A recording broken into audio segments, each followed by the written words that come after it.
R$ 800. Eu entrei na política limpa, fiz tudo certo e a política está querendo me sujar. Até 20 anos atrás, eu costumava votar olhando a propaganda política dos candidatos e escolhia aquele que eu entendia que era a melhor proposta para o meu estado, para a minha cidade, para o meu país. Eu era uma eleitora comum. Até que eu tive a oportunidade de trabalhar em rádio, TV e em revista. E quando a gente está trabalhando em veículos de comunicação, a gente consegue ver os bastidores da política. Mesmo a gente não sendo político, a gente tem uma visão melhor do que são os bastidores da política. E eu comecei a observar que na política existia muita gente sem formação, sem condição intelectual, sem condição de formação para atuar na política. Esse foi só um dos detalhes que eu observei que já eram muito graves. Analfabetos funcionais, que não sabiam ler o que tinha diante dos seus olhos, né? Os textos, a legislação. E aí eu comecei a observar que essas pessoas eram estrategicamente escolhidas para participar do pleito político porque manda-chuvas de partidos ou políticos já experientes, antigos, precisava de eleger pessoas que eram simpáticas à população, mas que poderiam ser manipuladas. Então, isso começou a me incomodar muito, isso há 20 anos atrás. Até que eu tive a oportunidade de trabalhar numa empresa de um político, na época, muito conhecido, muito famoso. E ali eu pude ter certeza de que existia um problema muito sério, muito grave na nossa política. Eu conheci, então, os bastidores muito mais de perto. E eu pude perceber que a nossa política não estava em boas mãos. E eu comecei, então, a ser uma crítica voraz, assim, de política. Eu comecei, naquela época, a acompanhar os políticos que existiam. E aí eu descobri a Marina Silva. E eu comecei a observar e estudar a história dela, o comportamento dela, as posições dela. E eu percebi que ela era uma mulher de princípios, uma mulher notável, que, apesar de ter se alfabetizado aos 16 anos, era de uma competência, de um conhecimento.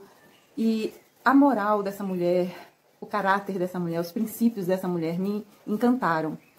Quando eu vim para Santa Teresa e eu descobri essa cidade maravilhosa, pessoas maravilhosas, um potencial incrível, e meus filhos já criados, independentes, eu falei assim, poxa vida, agora eu não vou ser apenas uma crítica da política. Eu não vou ser só uma pessoa que aponta os erros, né? Eu vou ser uma pessoa que vou poder me oferecer, me entregar para servir o meu povo, para servir a minha cidade, o meu município.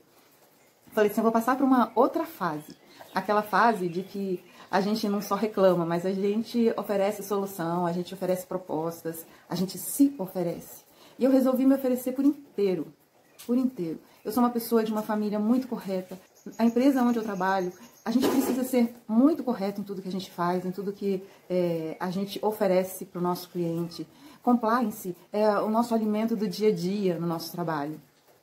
Com essa experiência e com essa experiência de vida e de trabalho, eu me ofereci para participar da política. Em 2018, eu fui candidata a deputada estadual. E aí eu quero que vocês entendam uma coisa, você que é leigo. Quem se oferece para participar da política e que não quer fazer aqueles velhos conchavos, não quer fazer aqueles velhos acordos, ela tem que ter uma estrutura pessoal muito boa, muito forte, para que ela não se contamine com a velha política, com aqueles velhos hábitos que a gente reprova. Então, eu procurei um partido que fosse combativo contra a corrupção. Infelizmente, partidos que realmente combatem a corrupção, eles são partidos de estrutura pequena, ainda mais que a Rede Sustentabilidade tinha poucos anos de vida. Apesar de fazer muito barulho nacionalmente, seus parlamentares, ainda que poucos, eles são muito ativos, segundo a FGV, Fundação Getúlio Vargas. É o partido que mais combate a corrupção no Brasil. Eu resolvi, então, ingressar nesse partido, mesmo porque a minha inspiração política era a fundadora, Marina Silva. Em 2018, eu fiz uma campanha política extremamente limpa. Eu não aceitei dinheiro de ninguém. Eu não aceitei porque eu entendia que aceitar dinheiro seria estar me sujeitando a uma condição que poderia me atrapalhar caso eu viesse a ser eleita, né? De estar devendo favor a alguém. Não aceitei doação sequer da minha família. Eu fiz uma economia, com as minhas economias que eu poderia ter dado entrada num carro novo na época, eu usei para participar do pleito político.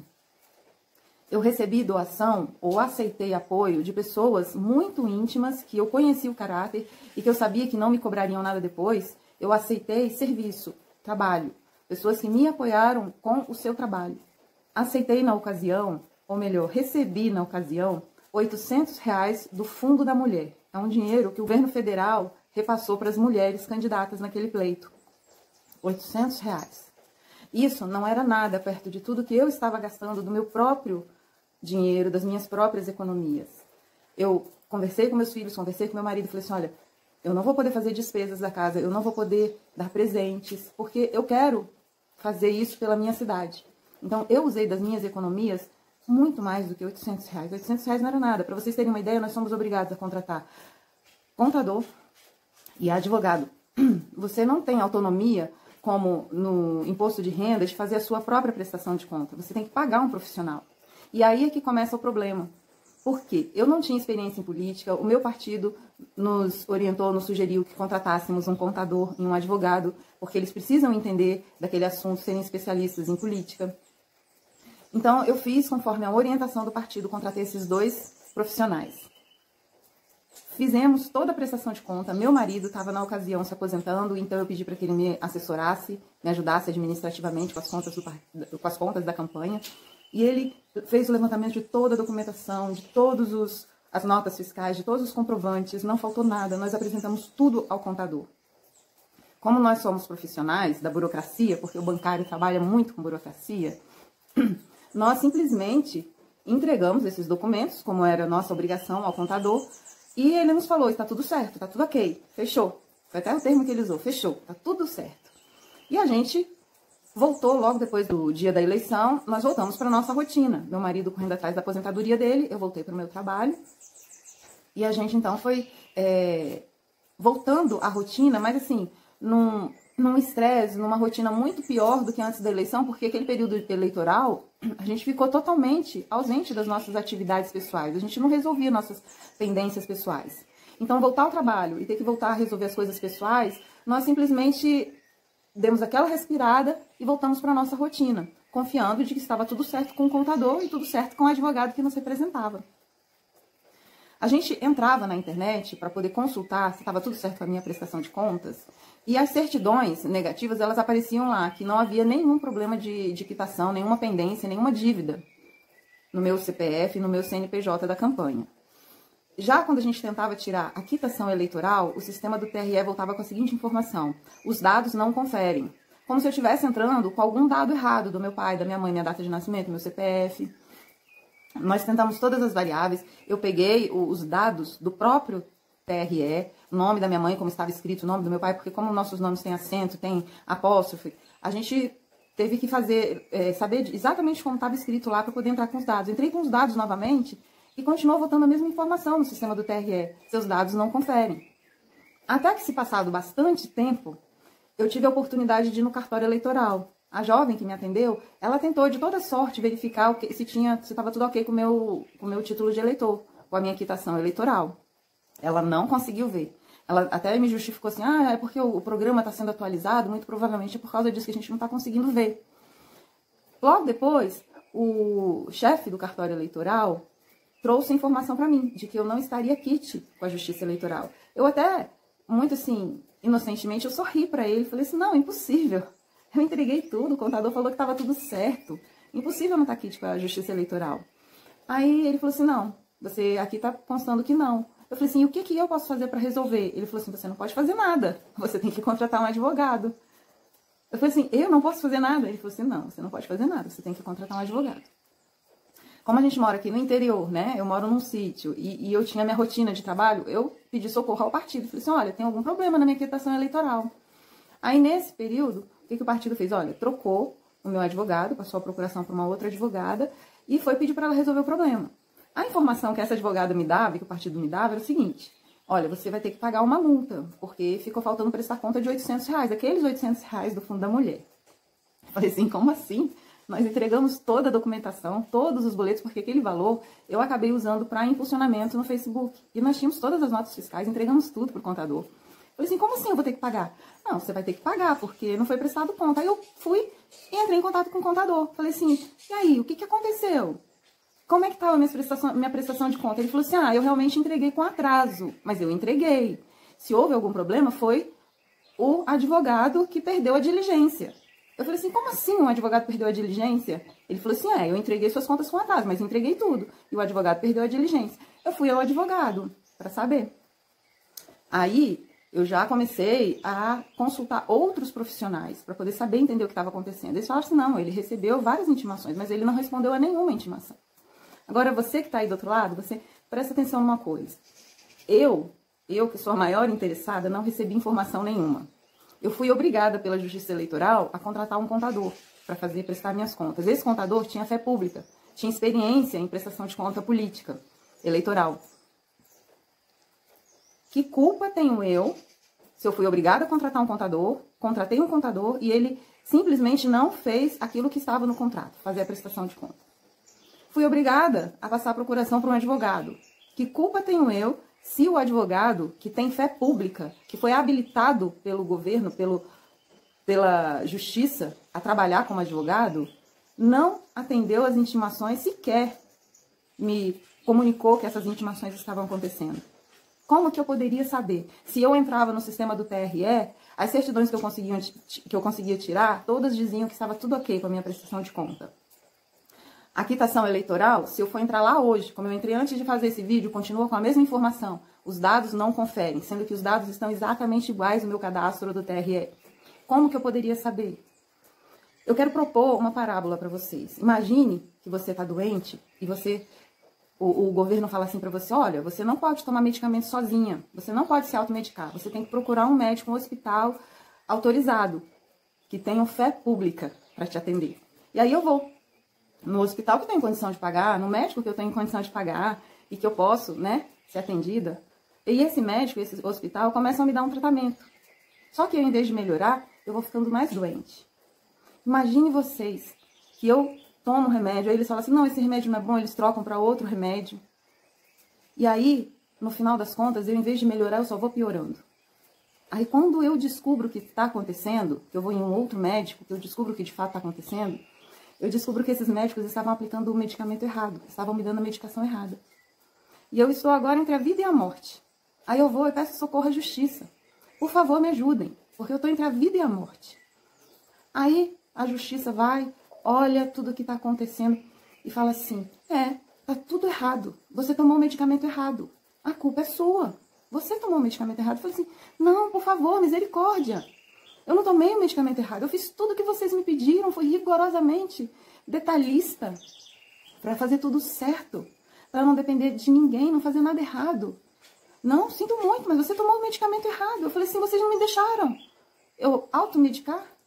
Como eu tomei os medicamentos errados? Eu fiz tudo que o hospital, que vocês deram licença para funcionar, o médico que vocês deram licença para funcionar, eu tomei todos os medicamentos conforme eles mandaram. Sinto muito, você tomou os medicamentos errados. Eu falei assim, o que vocês podem fazer por mim, para me ajudar, para me salvar? Não, nós não podemos fazer nada, você é culpada. Você é culpada. O que a gente pode fazer aqui é te decretar a morte. Entendem? Eu tentei entrar para a política, oferecer o melhor de mim. Agora, nesse novo pleito, foi mais 2 anos de economia, sem dar presente para os meus filhos, sem dar um presente bom para minha mãe. Pensando em ajudar a minha cidade. Pensando em contribuir, porque a política tem sido devastadora para o nosso país. Sabe, quando a gente fala assim, poxa, eu vou me candidatar, vamos falar de política, as pessoas não querem falar sobre política. As pessoas falam assim, você quer entrar para política porque você é desonesta. Política é lugar de gente desonesta. Poxa, gente. Então quer dizer que a gente agora vai se render aos desonestos, vai achar que política é lugar só de gente desonesta e vai só aceitar que a gente desonesta ganhe? Eu poderia ter dado entrada mais uma vez num carro novo para mim, porque eu preciso, eu não tenho ônibus para eu ir trabalhar e voltar. Aqui na cidade não tem ônibus pra gente trabalhar. Eu preciso de um carro. Eu poderia estar comprando um carro novo para mim, mas eu resolvi separar um dinheiro e economizar para entrar na política. Aí, voltando um pouquinho atrás, quando eu contratei a advogada nova, o novo escritório de advocacia, eles me falaram assim, a informação, olha, é só você quitar a dívida, que tá tudo certo para você concorrer. Foi essa informação que me foi passada. E eu falei assim, então, é só pagar a dívida? Eu falei assim, bom, diante dos fatos, eu não vou nem recorrer, nem abrir um processo contra o contador, contra o escritório de advocacia anterior, porque não dá tempo. Eu vou pagar a dívida. Mais de R$1.000 eu paguei uma dívida, que não era minha, que eu não devia. para poder estar quite com a Justiça Eleitoral. E está lá. Eu paguei, tá tudo pago, eu paguei tudo de uma vez para estar quite com a Justiça Eleitoral. Eu entrei limpa na política. Eu fiz tudo correto, fui milimetricamente correta. Pessoas me pediam, me dá uma cerveja que eu voto em você. Eu falei assim, sinto muito, mas não posso. Um amigo meu muito querido falou assim, Carmen, eu quero votar em você, mas eu não moro aqui. Eu tenho que botar combustível na minha moto. Eu falei assim, sinto muito. Eu poderia te dar o combustível da moto, mas eu não posso te dar porque é véspera de eleição. Não poderia fazer isso, porque isso poderia ser configurado como compra de voto. Pessoa chegava para mim, o que você vai fazer para minha família se eu votar em você? Eu falei assim, eu vou fazer para sua comunidade, para vocês todos. Não, eu quero para mim. Eu falava assim, olha, infelizmente eu não posso fazer um favor pessoal. Tudo que estiver dentro da legalidade, tudo que estiver dentro dos procedimentos corretos, eu vou fazer. Você pode ter certeza que eu vou fazer. Eu vou dar todo o meu empenho para conseguir resolver o problema da comunidade. Não quero da comunidade, eu quero o meu. Entende? É muito difícil participar da política. Você chega, vai comentar sobre política, as pessoas, nossa, você já vem falar sobre política de novo? Gente, política é o nosso dia a dia. Todo dia a gente tem que falar sobre política, porque senão a gente não respira ar puro, senão a gente não come o pão de cada dia. A gente não garante a escola, o estudo dos nossos filhos. Entende?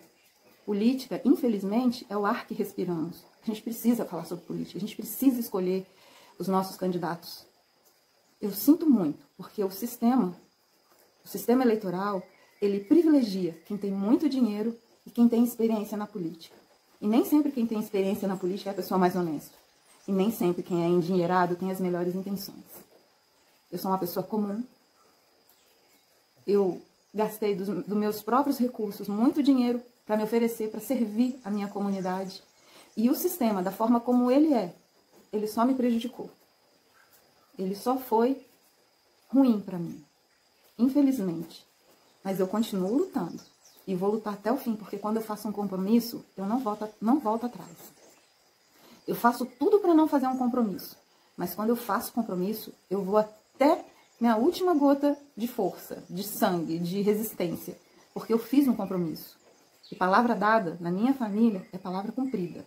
E eu tenho toda a tranquilidade de publicar esse vídeo, porque eu sei que ninguém vai poder vir aqui nos comentários e dizer assim, Carmen ficou me devendo. Carmen é desonesto pai, da Carmen é desonesta mãe, da Carmen é desonesto marido, da Carmen é desonesto os filhos, da Carmen são desonestos. Ninguém vai poder vir aqui embaixo nos comentários e falar isso. Porque nós não somos. Nós somos pessoas muito corretas. E quem convive comigo sabe disso muito bem.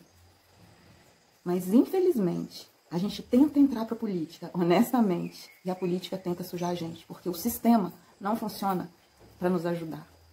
O sistema não funciona para nos defender. Infelizmente. Deus nos abençoe e nos ajude a todos.